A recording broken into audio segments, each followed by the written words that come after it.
Gràcies, Montse, per les teves raons per votar socialista i sobretot gràcies per la immillorable passió que hi poses en explicar-les jo. Fins que no van governar els socialistes la Generalitat, el govern de la Generalitat era un govern hostil als ajuntaments. Era un govern que menys tenia el món municipal, que desconsiderava el món municipal i els alcaldes que hi ha aquí saben de què parlo. Perquè tenien una visió del país en la qual tenien un govern de la Generalitat gairebé absolut, però no entenien que la xarxa institucional en el territori és fonamental. S'ha fet un esforç en el terreny educatiu a Vic, una inversió en el terreny educatiu que no s'havia fet mai durant 23 anys de Convergència. Un esforç important. 2 escoles públiques, 3 escoles bressol, un institut nou, NIES, s'han remodelat els instituts existents que estaven en franca degradació i per tant s'ha fet un esforç inversor en el terreny educatiu com no s'havia fet mai durant un govern socialista. En el terreny de la salut, de la sanitat, les inversions que s'han fet a l'Hospital General de Vic són grans.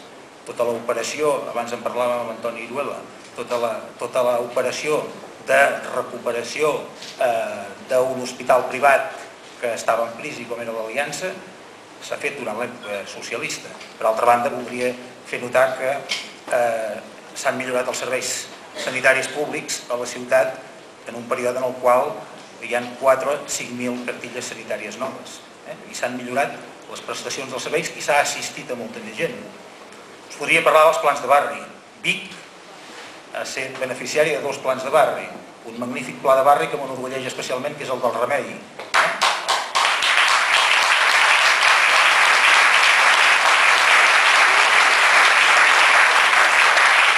El Remei crec que és l'exemple de com millorar des del punt de vista urbanístic, des del punt de vista de la gestió, un barri, però sobretot també de fer-li pujar l'autoestima. Un barri popular, al costat del Departament de Treball, o amb el Departament d'Agricultura. Per tant, ens hem sentit, des de l'Ajuntament de Vic, des d'un ajuntament de la Catalunya interior, ens hem sentit escoltats pel govern de la Generalitat. L'hem sentit al nostre costat, el govern de la Generalitat. Per tant, jo crec que el món municipal, els ajuntaments, necessiten que continuï havent-hi un govern socialista. I si pot ser un govern amb una àmplia majoria socialista, perquè, val a dir-ho, alguns dels nostres socis de govern de la Generalitat molta sensibilitat en relació als ajuntaments tampoc tenen. Però en qualsevol cas aquells departaments que depenien del Partit dels Socialistes de Catalunya sí que